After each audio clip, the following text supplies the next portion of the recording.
નવું વાંચન. આશાની પાંખો પર ઉડાન. હિના શુક્લ. વિમેન ઇન ધ વાઇલ્ડ પુસ્તક એ વાસ્તવિક જીવનની આકર્ષક વાર્તાઓનો સંગ્રહ છે. અત્યંત વિશિષ્ટ એવા આ પુસ્તકમાં સંપાદક લેખિકા અનિતા મણીએ ભારતના ફિલ્ડ બાયોલોજી જેવા વિરલ ક્ષેત્રમાં કાર્ય કરનારી તેજસ્વી મહિલાઓની વાત કરી છે.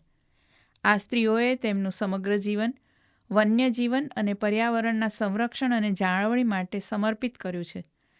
આ વન્ય જીવ વિજ્ઞાનીઓનું સમર્પણ, હિંમત, પરિવર્તનને અનુકૂળ થવાની ક્ષમતાનું સુંદર આલેખન અહીંયા થયું છે.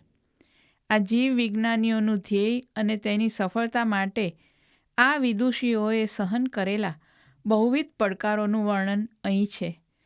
તેમનું કાર્યક્ષેત્ર વનસ્પતિ અને પ્રાણી જીવનની સંવેદનશીલતાને સમજીને માનવ અને પ્રાણી વચ્ચેના સંઘર્ષને ઘટાડવાનું છે.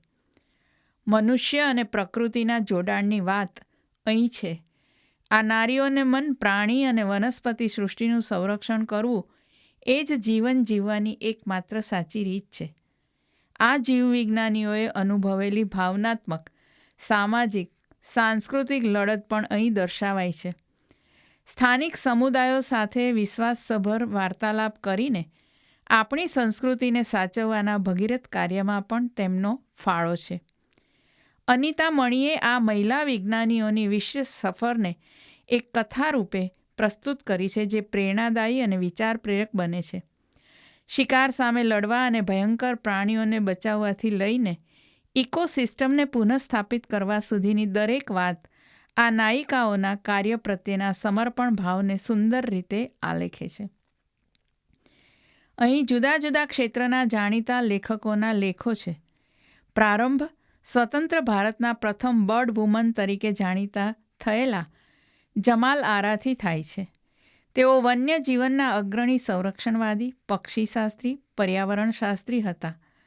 આ સાથે તેઓ લેખિકા, પ્રસારણકર્તા, અનુવાદક અને કળાપ્રેમી પણ હતા.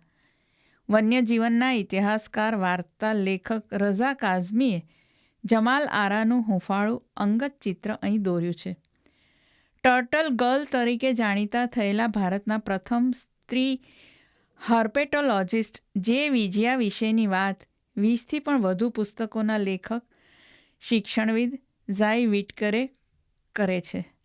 જે વિજયાનો તેજસ્વી ચહેરો આ પુસ્તકના કવર પર ચમકે છે. તેમણે કાચબાઓના સંરક્ષણ માટે મહત્ત્વનું કામ કર્યું છે. તેમના આ યોગદાન માટે તેમના અવસાન બાદ તેમના નામ પરથી કાચબાની એક પ્રજાતિનું નામ રાખીને તેમનું સન્માન કરાયું છે. તેમના ઊર્જા અને ઉત્સાહ પ્રેરણાદાયક હતા. જેમણે ચિત્તાની જીવન પદ્ધતિ વિશે અભ્યાસ કરવામાં વર્ષો વિતાવ્યા તે વિદ્યા અથ્રેયા, માનવ અને પશુના સહઅસ્તિત્વની વાત કરનારા, શહેર અને જંગલ સાથે કામ કરી શકે તેવી શાંતિપૂર્ણ, આશાવાદી વિચારધારાવાળા હતા. ઇકોલોજીની પુનઃસ્થાપના માટે ચિંતિત જીવવિજ્ઞાની, પર્યાવરણશાસ્ત્રી દિવ્યા મુડપ્પાની સામે તીરે તરવાની લડતનું સુંદર આલેખન વાર્તા લેખક શ્વેતા તનેજા પાસેથી મળે છે. તેમણે અહીંયા દિવ્યા મુડપ્પાએ ચાની કંપનીઓને પુનઃસ્થાપિત કરવા માટે અનુભવેલા સંઘર્ષની વાત પણ કરી છે.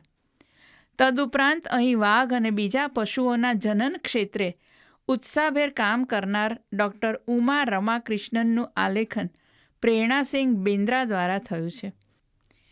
દરિયાઈ જીવોના સંરક્ષણ માટે, દરિયાઈ ખોરાકના યોગ્ય વપરાશ માટેના પોતાના અવલોકનોથી વિખ્યાત બનેલા દિવ્યા કર્નાડની પ્રાણી પ્રેમની સચ્ચાઈપૂર્ણ કથા પુસ્તકના સંપાદક લેખિકા અનિતા મણીએ ભાવથી આલેખી છે. અનિતા મણીએ પૂર્વીય હિમાલયના ઘણા દૂરના ખૂણામાં જઈને કામ કરનારા સ્ત્રી સમાનતા વિશે જાગૃત નંદિની વેલ્હોનું ચિત્રણ પણ અહીં સરસ રીતે કરેલું છે. આ ઉપરાંત નેહા સિંહા આપણને રૂઢિચુસ્ત કુટુંબમાંથી આવતા ગઝાલા શાહબુદ્દીનની સાથે હિમાલયના ઓક જંગલોના વર્ણન અને તેમના અનુભવોથી પરિચિત કરાવે છે. વન્યજીવન અને તેના સંરક્ષણ માટે ચિંતિત એવી યુવાન મહિલાઓ ધનુષા કવાલકર, આયુષી જૈન, ટિયાસા આદ્યા, પૂજા ચોકસી વન્યજીવનના વણ ખેડાયેલા માર્ગની મુસાફર છે. તેમની સફરનું આલેખન પરવા વરિયાર દ્વારા અહીં થયું છે. આમ વિવિધ ક્ષેત્રના જાણીતા વન્યજીવ વિજ્ઞાનીઓ, પર્યાવરણ શાસ્ત્રીઓ, લેખકોએ વન્યજીવનમાં અનેક પડકારો સામે ઝઝૂમતી વન્યજીવ વિજ્ઞાની નારીઓ અને કુદરતી વિશ્વને સમજવા માટે તેમણે કરેલા અદ્વિતીય પ્રયત્નોનું મનભાવન ચિત્રણ અહીં છે. ઘણા બધા વ્યવસાયોની જેમ વૈજ્ઞાનિક ક્ષેત્રે જે સંશોધનો થયા છે તેમાં ગત વર્ષના સંશોધનો પ્રમાણે 1/3 કરતાં પણ ઓછા સંશોધકો સ્ત્રીઓ છે. આધુનિક યુગના શિક્ષણ અને સાક્ષરતાને લગતા પડકારોનો ઉલ્લેખ પણ અહીં છે. આ પુસ્તક માનવ અને કુદરતના સહઅસ્તિત્વને માટે પ્રેરણાદાયક છે.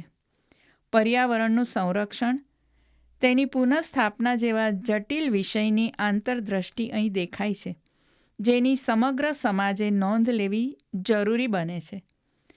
આ પુસ્તક માત્ર જંગલમાં કામ કરતી મહિલાઓને ભાવાંજલિ આપતું કે તેમની ગૌરવગાથા કહેતું નથી, પરંતુ ભાવિ પેઢીઓને માટે પ્રેરણારૂપ છે. અનિતા મણી આપણને યાદ અપાવે છે કે પર્યાવરણ અને વન્યજીવનના અમૂલ્ય વારસાને સાચવવાનું કામ આપણું સહિયારું છે. પુસ્તક સત્ય ઘટનાઓથી પૂર્ણ છે. ક્યારેક કુરૂપ લાગતી આ સત્ય ઘટનાઓ આ જીવ વિજ્ઞાનીઓના આંતરિક બળને તોડી શકતી નથી. વર્તમાન સમયમાં વાઇલ્ડ લાઇફ બાયોલોજીમાં વધુ મહિલાઓને નેતૃત્વ કરતા જોઈને ઉજ્જવળ ભવિષ્યની આશા સાથે દિવ્યા મુડપ્પાના શબ્દો ટાંકીને અનિતા મણી કહે છે, અમે સંરક્ષણવાદી છીએ જેઓ આશાના પંખ પર ઉડે છે. આપણે જ્યારે UN દ્વારા ઇકોસિસ્ટમના પુનઃસ્થાપનના નિયુક્ત દાયકા એટલે કે 2021થી 2030ના 4 વર્ષ પૂરા કરી ચૂક્યા છે, ત્યારે આવા પુસ્તકો આજના સમયની જરૂરિયાત બને છે અને ભવિષ્ય માટે દીવાદાંડી સમ પથદર્શક પણ બને છે.